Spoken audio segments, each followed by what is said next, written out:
कि ये वीडियो अगर तुम देख कर चले जाते हो तो इसके बाहर तुम्हें यूपीजी के कुछ और करने की जरूरत नहीं है।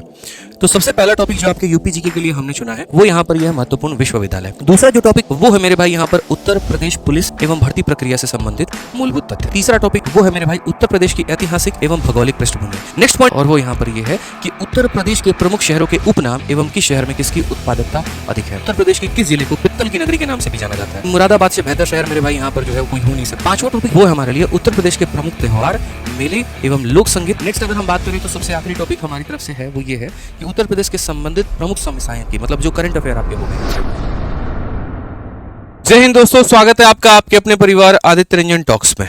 जैसा कि मैंने आप लोगों से वादा किया था कि आप इस चैनल को सब्सक्राइब कर लीजिए और आप लोगों के यूपी पुलिस के लिए हम आप लोगों के लिए बड़ा ही बेहतरीन वीडियो लेकर आएंगे जिसमें हम आपको स्ट्रेटजी से संबंधित सारी बातें बताएंगे।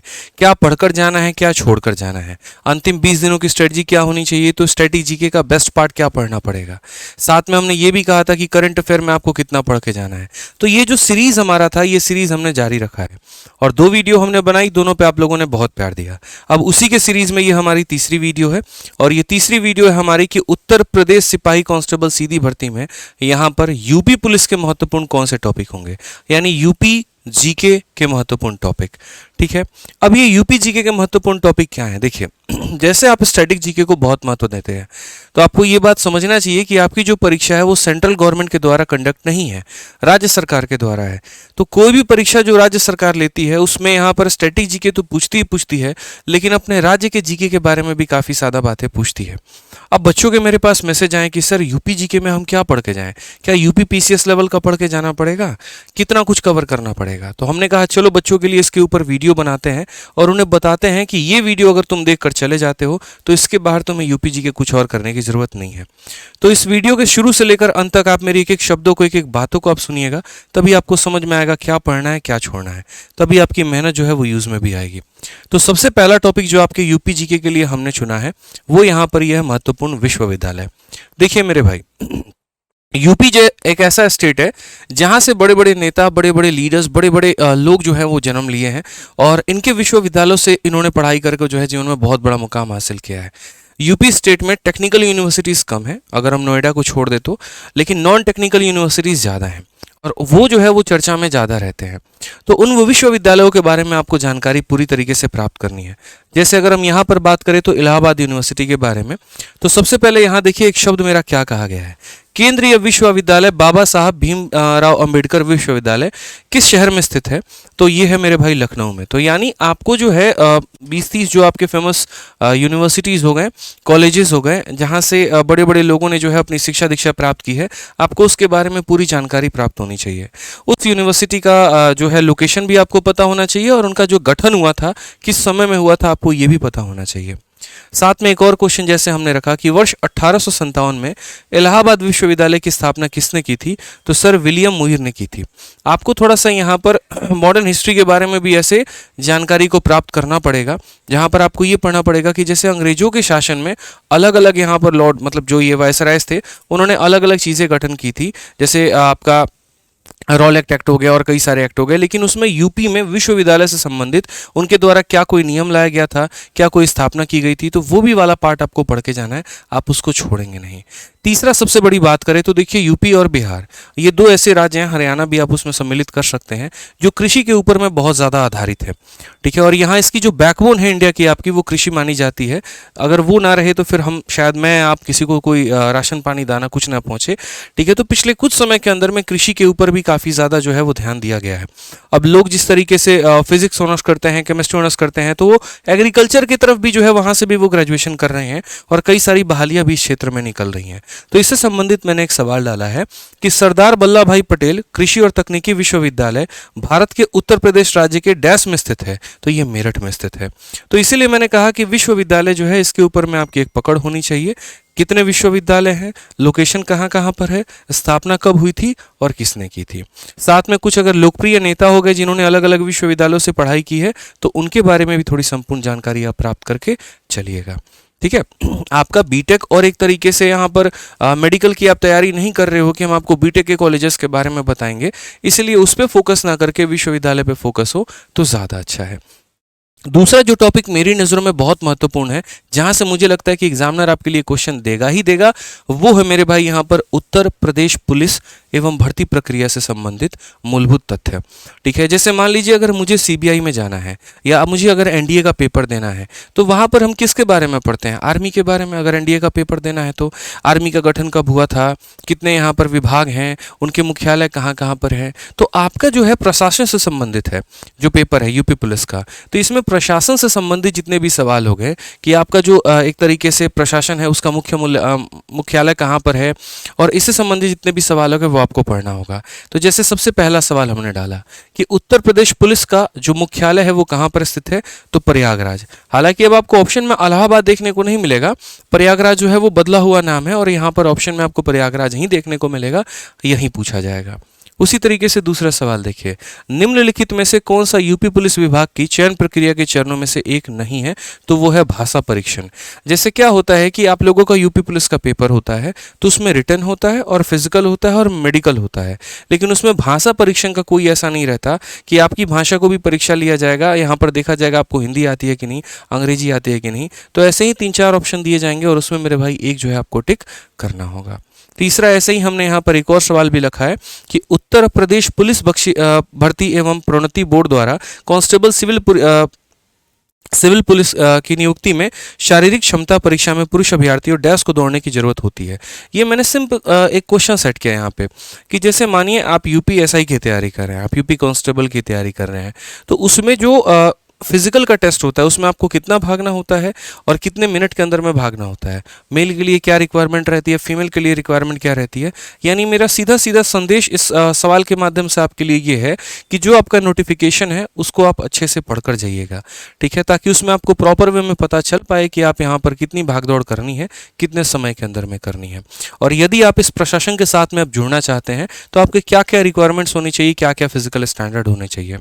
साथ में मेरा एक और सुझाव भी यहाँ पर ये रहेगा कि अभी आप यहाँ पर जो आपके कमिश्नर हैं एरिया के और जिस तरीके से जो आपके हेड्स हो गए अलग अलग जोन के, जो कि काफ़ी ज़्यादा चर्चा में रहे, जो एक समय से नोएडा के जो डीएम थे वो काफ़ी ज़्यादा चर्चा में रहे थे चुनाव के समय में जब योगी जी ने उन्हें बर्खास्त किया हुआ था। तो ऐसे ऐसे कुछ तथ्य हो गए, वो भी थोड़ा आप ध्यान में रख के चलिएगा। कुछ ऐसे आपके ऑफिसर्स हो गए जिनको मेडल मिला है उनकी बहादुरी के लिए, ठीक है, तो करंट अफेयर का वो वाला पार्ट भी आपको ध्यान में लेके चलना है। ठीक, नेक्स्ट अगर हम बात करते हैं यहाँ पर, तो तीसरा टॉपिक जो मेरी तरफ से आपके लिए इंपॉर्टेंट है वो है मेरे भाई उत्तर प्रदेश की ऐतिहासिक एवं भौगोलिक पृष्ठभूमि। जिस तरीके से आप भारत का नक्शा पढ़ते हैं, आप भारत का फिजिकल मैप भी पढ़ते हैं और एक पॉलिटिकल मैप भी पढ़ते हैं, उसी तरीके से आपको यूपी का भी फिजिकल मैप पढ़ना है और पॉलिटिकल मैप पढ़ना है। फिजिकल मैप का यहाँ पर ये हो गया कि किस क्षेत्र में किस चीज़ की उपज ज़्यादा होती है, किसकी खेती ज़्यादा होती है, यहाँ पर एक तरीके से पानी के संदर्भ में कौन सा क्षेत्र ऐसा है जहाँ ज़्यादा पानी है, कौन सा क्षेत्र ऐसा है जहाँ कम पानी है, कौन से क्षेत्र में कितना विकास हुआ है, कौन सा मॉडल अपनाया गया है, रेन वाटर सिस्टम कहाँ पे लगाया गया है। तो ये सारा फिजिकल में आ जाता है आपका, कहाँ पर थोड़े से पहाड़ ज़्यादा हैं और जहाँ पर किसानों को मदद मिल पाती है, किस जगह पर किस चीज़ की खेती ज़्यादा होती है, ठीक है, कौन सा क्षेत्र जो है यहाँ पर ऊन के लिए फेमस है, तो कौन सा क्षेत्र ऐसा है जो चावल के लिए फेमस है। तो ये सारी बातें फिजिकल मैप में आ जाती हैं। और पॉलिटिकल मैप की अगर हम बात करें तो पॉलिटिकल मैप में ये हो गया कि देखो आपके जो यूपी है, मतलब कहते हैं ना यूपी हर साल एक ऑस्ट्रेलिया पैदा करता है, इसकी जनसंख्या इतनी ज़्यादा है, पूरे भारत में सबसे ज़्यादा जनसंख्या अगर किसी राज्य की है तो वो यूपी की है। साथ में अगर ये भी कहा जाता है कि चुनाव के अगर मान लीजिए नतीजे बदलने हैं तो आप यूपी को जो है टारगेट करिए, यूपी का अगर बदल गया, यूपी का मूड जिस भी पार्टी के फेवर में रहा तो चुनाव अक्सर वही पार्टी जो है जीतती है और सरकार भी उसी की बनती है। तो ये एक उसका पॉलिटिकल मैप हो गया। कहने का मतलब कि अलग अलग डिस्ट्रिक्ट में अलग अलग जगह पर अलग अलग शहरों की थोड़ी थोड़ी भाषा बदलते चली जाती है। समझ रहे हैं बात को लेकर। जैसे बहुत सारे ऐसे पार्ट थे जो उत्तराखंड के थे, जब उत्तराखंड अलग हुआ यूपी से तो वो सारा का सारा उत्तराखंड में चला गया, लेकिन फिर भी कई ऐसे पार्ट हैं यहाँ पे जहाँ पर उनका अंश है, तो वहाँ की थोड़ी जो बोली है वो अलग है, वहाँ का जो कल्चर है वो अलग है, वहाँ का जो डांस है वो अलग है। कई ऐसी सीमा है यूपी की जो कहीं ना कहीं हरियाणा से जो है वो टच करती है, तो वहाँ जाटों का समुदाय बहुत ज़्यादा है, उनका थोड़ा सा जो है अपना पर्व थोड़ा डिफरेंट हो जाता है, उनकी जो बोली होती है वो काफ़ी खड़ी बोली होती है, तो इसके ऊपर में भी आपको काफ़ी ज़्यादा फोकस करना है। तो उसी संदर्भ में हमने यहाँ पर कुछ सवाल आपको डाले हैं। जैसे यहाँ पर ये हो गया कि पहली महिला मुख्यमंत्री वर्ष 1963 में नियुक्त की गई थी, उन्होंने किस भारतीय राज्य सरकार का नेतृत्व किया था, तो उत्तर प्रदेश का किया था। हो सकता है यहाँ पर उनका नाम भी पूछ लिया जाए, तो आपको ये भी ध्यान रख के चलना है। ठीक है। दूसरा यहाँ पर ये पूछ लिया जाए कि निम्नलिखित में से उत्तर प्रदेश का राज्य पक्षी कौन सा है। देखिए, एक होता है कि भारत का यहाँ नेशनल बर्ड कौन सा है, नेशनल यहाँ पर जो है वो एनिमल कौन सा है, ये सारा। उसी तरीके से उत्तर प्रदेश के बारे में भी पूछा जा सकता है कि राज्य पक्षी का नाम बताएं, राज्य पशु का नाम बताएं, तो हो गया सारा साफ का। उत्तर प्रदेश में ऐसे ही और भी सवाल पूछे जा सकते हैं। यहाँ पर बड़े बड़े लीडर्स के बारे में क्वेश्चन पूछे जा सकते हैं। जो उत्तर प्रदेश में वाइल्ड लाइफ सेंचुरीज़ हैं, जो यहाँ पर पार्क हैं, जो यहाँ पर डैम हैं, जो यहाँ नदियाँ बहती हैं, उनके बारे में भी सवाल आपसे पूछा जा सकता है। तो ये सारा का सारा पॉलिटिकल मैप में कवर होता है। इसीलिए मैंने यहाँ लिख दिया प्रथम मुख्यमंत्री, प्रथम यहाँ पर महिला मुख्यमंत्री, राज्यपाल इत्यादि, राज्य पक्षी, पशु इत्यादि, सीमा से सटे प्रदेश, सीमा से सटे देश एवं राज्य यहाँ पे। तो ये सारा पॉइंट जितना मैंने यहाँ टाइटल में लिखा हुआ है ना, हर एक पॉइंट के ऊपर मैं आपको टारगेट करना है और हर एक पॉइंट आपको पढ़ के जाना है। ठीक है। अगर जैसे हम बात करें यहाँ पर कि सीमा से सटे प्रमुख देश एवं राज्य, तो उसी के ऊपर में एक और क्वेश्चन भी हमने आपके लिए सेट किया कि निम्नलिखित में से कौन सा देश भारतीय राज्य उत्तर प्रदेश की सीमाओं को साझा करता है। 4 ऑप्शन दिए जाएंगे, उसमें बताना होगा। तो जैसे हमने एक एग्जाम्पल के तौर पर दे दिया कि नेपाल, नेपाल का जो बॉर्डर है यूपी के साथ में वहाँ पर शेयर होता है। ठीक है। नेक्स्ट पॉइंट अगर हम बात करें तो मेरी नज़र से यहाँ पर एक और चीज़ इंपॉर्टेंट हो जाती है, और वो यहाँ पर ये है कि उत्तर प्रदेश के प्रमुख शहरों के उपनाम एवं किस शहर में किसकी उत्पादकता अधिक है। जैसे योगी सरकार आने के बाद में कई सारे राज्यों के नाम बदले, और इसका हमें जो है एक तरीके से प्रभाव देखने को मिला अलग अलग परीक्षाओं में। यूपी पीसीएस तक के पेपर में भी जो है कई सारे राज्यों के बारे में ऐसा क्वेश्चन पूछा गया था कि फलाना राज्य फलाने नाम से जाना जाता था और अब किस नाम से जाना जाता है, और वहाँ पे 4 ऑप्शन दिए गए थे।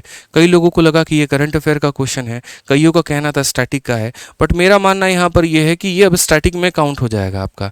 आज से 3 साल पहले भी अगर किसी राज्य का नाम बदला गया होगा तो वो भी आपके लिए महत्वपूर्ण होता है। इसलिए यहाँ पर जितने भी राज्यों के उपनाम जो है नाम बदले गए हैं, या कोई किसी उपनाम से जाना जाता है, जैसे मान लीजिए कि मर्चेंट ऑफ वेनाइस, ऐसे करके कई सारे नाम रहते हैं।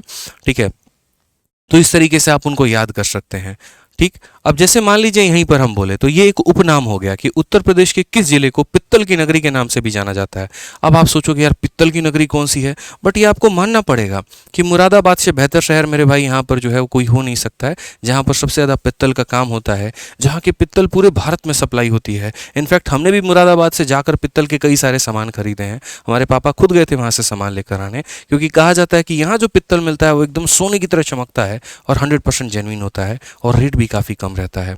उसी तरीके से बचपन में हमें पढ़ाया जाता था कि यहाँ पर चूड़ियों का जो सबसे बड़ा काम होता है वो आपका यूपी में फिरोजाबाद में होता है मेरे भाई। तो यही बोला गया कि फिरोजाबाद में 200 वर्षों से भी अधिक समय से डैश का उत्पादन किया जा रहा है, तो वह है कांच की चूड़ियाँ। बचपन में पढ़ाया भी जाता था कि यहाँ पर जो बैंगल्स फैक्ट्री में जो लोग काम कर रहे होते हैं उनकी आंखों की रोशनी चली जाती है, इतने अंधेरे में उन्हें काम करना होता है, और भी कई सारे फैक्ट। तो ये आपके अपने राज्य की वास्तविकता है, ये गौरव की बात है आपके लिए, और यहाँ से भी सवाल आपके लिए बन सकता है। जैसे ताला का जो है कहा जाता था कि प्रमुख शहर कौन सा है, तो अलीगढ़ के नाम से कहा भी जाता है। कई सारे गानों में भी इस्तेमाल हुआ है कि ये तो अलीगढ़ का ताला है, ये कभी टूटेगा नहीं। तो ये सारी बातें जो है आपको ध्यान में रख के चलनी है। ठीक है। ऐसे ही हमने यहाँ पर जो है और भी सारे यहाँ दे रखा है, जैसे महोबा कहाँ पर है, कानपुर में, यहाँ बैग्स का बहुत ज़्यादा काम होता है। तो ये छोटे छोटे जो कारोबार के स्थित हैं, कारोबार के पॉइंट ऑफ व्यू से मेरे भाई महत्वपूर्ण है, ये थोड़ा सा आपको ध्यान में लेके चलना है। ठीक है। 5वां टॉपिक जो हमारे तरफ से एक और बहुत ही महत्वपूर्ण है, ठीक है, वो है हमारे लिए उत्तर प्रदेश के प्रमुख त्यौहार, मेले एवं लोक संगीत। ठीक है। और ये भी जो है बहुत इंपॉर्टेंट हो जाता है। जैसे अलग अलग राज्य के आपके जो है लोक नृत्य भी है, शास्त्रीय नृत्य भी हैं। यहाँ पर classical dance and folk dance हो गए आपके यहाँ पे। उसी तरीके से उत्तर प्रदेश का भी है। जैसे एक सवाल देखिए आप यहाँ पर कि उत्तर प्रदेश में आयोजित काम्पिल मेला किस समुदाय से जुड़ा हुआ है। ठीक है। तो ये हमारा हो गया जैन समुदाय से। जैसे बिहार में ये कहा जाता है कि पशुओं का पूरे एशिया का सबसे बड़ा जो पशुओं का मेला लगता है वो कहाँ पे लगता है, तो सोनपुर में लगता है, जो कि पटना से हाजीपुर से सटा हुआ है। ठीक है। और बहुत बड़ा मेला लगता है। उसी तरीके से आप लोगों में भी जो बड़े बड़े मेले लगते हैं, जैसे आपका एक ये भी बता दें कि कुंभ मेला जो होता है, तो कुंभ मेला 4 राज्यों में मनाया जाता है, हर बार बदल बदल के। तो आपके में भी आता है तो पूछा जाएगा कहाँ पर सेलिब्रेट किया जाता है, तो ये थोड़ा सा ध्यान में लेके चलना है आपको। वैसे ही है कि निम्नलिखित में से बुंदेलखंड का लोकप्रिय गीत नृत्य जो है वो कौन सा है, तो रसिया करके हो गया। ठीक है, अगला सवाल जैसे ऐसे हो गया कि एक रंग बिरंगा और मंत्रमुग्ध कर देने वाला मेला जो प्रत्येक वर्ष उत्तर प्रदेश के मेरठ में होली के कुछ दिन के बाद मनाया जाता है, उस मेले का नाम क्या है, तो बोलेंगे नौचंदी मेला यहाँ पे। ठीक है, चरकुला जो कि बहुत फेमस है यहाँ पर, चरकुला नृत्य डैश से संबंधित है, तो उत्तर प्रदेश से संबंधित है। तो ऐसी चीज़ें थोड़ी सी आपको ध्यान में रख के जानी है। आपका जो अपना डांस कल्चर हो गया, ठीक है, जो आपके मेले हो गए, साथ में इनमें जो लोगों को अवार्ड भी मिला हुआ है, तो ये भी आपको पढ़ के जाना है। ठीक है, नेक्स्ट अगर हम बात करें तो सबसे आखिरी टॉपिक हमारी तरफ से है वो ये है कि उत्तर प्रदेश के संबंधित प्रमुख समस्याएं की, मतलब जो करंट अफेयर आपके हो गए यहाँ पे। ठीक है, जो करंट अफेयर जो काफ़ी ज़्यादा चर्चा में है, जैसे आपको पता है अभी कि राम मंदिर बहुत ज़्यादा चर्चा में है, लेकिन राम मंदिर में किस तरह के सवाल पूछे जाएंगे वो मैं आपको बताऊंगा अभी। तो देखिए, सबसे पहले इन्वेस्टमेंट पॉइंट ऑफ व्यू से अगर आप पढ़ के जाएँ तो यूपी ग्लोबल इन्वेस्टर समिट, ये बहुत बड़ा समिट था और काफ़ी बड़े बड़े इसके अंदर में जो है वो बिजनेसमैन्स भी आए हुए थे, लीडर्स भी आए हुए थे, और यूपी के फ्यूचर को देखते हुए, एक दृष्टिकोण से देखते हुए बहुत बड़ा जो समिट माना गया इसको। इसमें काफ़ी इन्वेस्टमेंट को लेकर चर्चाएं हुई, काफ़ी सारे प्रोजेक्ट के बारे में इसमें चर्चा हुआ। ठीक है, और उसके बाद में इसको फ्यूचर में इम्प्लीमेंट करने की बात भी कही गई है। उसी तरीके से यहाँ पर राम मंदिर जो है यहाँ पर वो भी काफ़ी ज़्यादा चर्चा में रहा है, क्योंकि राम मंदिर देखो, आपको ये लगेगा सर ये तो अभी इसका जो है फीता कटा है 22 जनवरी को, तो क्या ये इंपॉर्टेंट है? नहीं, इसका जो काम है वो काफ़ी समय पहले से शुरू हो गया। तो इसमें हो सकता है ऐसा सवाल पूछा जाए कि राम मंदिर का जो वर्डिक्ट था उसके जो जज थे वो कौन कौन थे। ठीक है, किन्होंने यहाँ पर जो है दोनों जमीन को अलग अलग किया था फाइनली, सुप्रीम कोर्ट की जो बैठक हुई थी, तो प्रमुख जजों के नाम बता दीजिए आप, या इनमें से कौन जज नहीं थे उस सिटिंग में, ऐसा हो सकता है। राम मंदिर के पूरा स्ट्रक्चर के बारे में पूछा जा सकता है, यहाँ पर कौन से मॉडल के ऊपर में बना हुआ है ये पूछा जा सकता है, किसने इस मूर्ति का निर्माण किया वो पूछा जा सकता है। ठीक है, जो मूर्ति बनी है किस धातु से बनी है वो पूछा जा सकता है। जो उसकी संरचना है यहाँ पर, क्या उसमें कोई सरिया का इस्तेमाल है, सीमेंट का इस्तेमाल है, या बिना सरिया बिना सीमेंट सिर्फ पत्थरों से बना हुआ है, ये सारा जो है डिज़ाइन विज़ाइन सब कुछ पूछा जा सकता है। तो थोड़ा सा आपको ये पढ़कर जाना है। तो यूपी जीके के हमारे तरफ से ये महत्वपूर्ण पॉइंट थे जो हमने कहा कि आपके साथ शेयर करने चाहिए। शुरू से हमारा एक ही उद्देश्य रहा है कि आपकी परीक्षा की तैयारी में हम लोग जितना सपोर्ट कर पाएँ उतना हम अपना बेहतर देने की कोशिश करेंगे। तो 2 वीडियोस आपको हमारे चैनल आदित्य रंजन टॉक्स पे मिल जाएगी। उस पे हमने जो है करंट अफेयर का भी बता रखा है, स्टैटिक जीके का भी बता रखा है, और तीसरी वीडियो थी जो वो हमारी यूपी जीके की थी। अगली वीडियो भी जो है वो हम लोग जल्द देकर आएंगे, जिसमें हम लोग आपको ये बताएंगे कि अंतिम के 15 दिनों या 20 दिनों की रणनीति क्या होनी चाहिए, कैसे पढ़ना है, क्या पढ़ के जाना चाहिए और क्या छोड़ के जाना चाहिए। आपका भाई आदित्य रंजन आपके साथ हमेशा खड़ा रहा है। क्लासेस के माध्यम से अगर हम बात करें तो 21 दिन 21 मैराथन की हम सीरीज़ आप लोगों के लिए चला ही रहे हैं रैंकर्स गुरुकुल यूट्यूब चैनल पे, तो वहाँ से भी पढ़कर आप अपना पूरा फ़ायदा उठा सकते हैं। ठीक है, बाकी किताब के लिए अगर आपको प्रैक्टिस करनी है तो हमारी मैथ्स की जो यूपी कांस्टेबल की ये किताब है, अपने आप में बहुत ही ज़बरदस्त किताब है, और अमेजन पे, फ्लिपकार्ट पे, हर जगह पे ये नंबर 1 है पुलिस एग्जाम्स में। तो भविष्य में अगर आप किसी भी परीक्षा की तैयारी करना चाहते हैं कांस्टेबल के एग्ज़ाम्स के लिए, चाहे वो एमपी कांस्टेबल हो, बिहार कांस्टेबल हो, यूपी कांस्टेबल हो, तो ये किताब बहुत ही ज़्यादा फ़ायदा आपको पहुंचाएगी। तो इस किताब को भी आप ऑर्डर कर सकते हैं। अभी इसका 135 रुपये में जो है घर पर बैठे आप इस किताब को मंगा सकते हैं ऑनलाइन से, जिसका हम लिंक भी डिस्क्रिप्शन में दे देंगे, तो आप यहाँ से मंगा लीजिएगा। बाकी दोस्तों, वीडियो कैसी लगी कमेंट बॉक्स में ज़रूर बताइएगा। ठीक है, और किस टॉपिक के ऊपर में आप चाहते हैं कि हम और वीडियो बनाएं आप वो भी बताइएगा। साथ में आप यूपी के किस डिस्ट्रिक्ट से वीडियो देख रहे हैं आप वो भी बताइएगा। और वीडियो कैसे लगी वो तो लाइक करके आपको बताना ही है। आपका लाइक ही जो है हमारे लिए रिव्यू का सबसे बड़ा माध्यम होगा। तो मिलते हैं अगली वीडियो में। जय हिंद।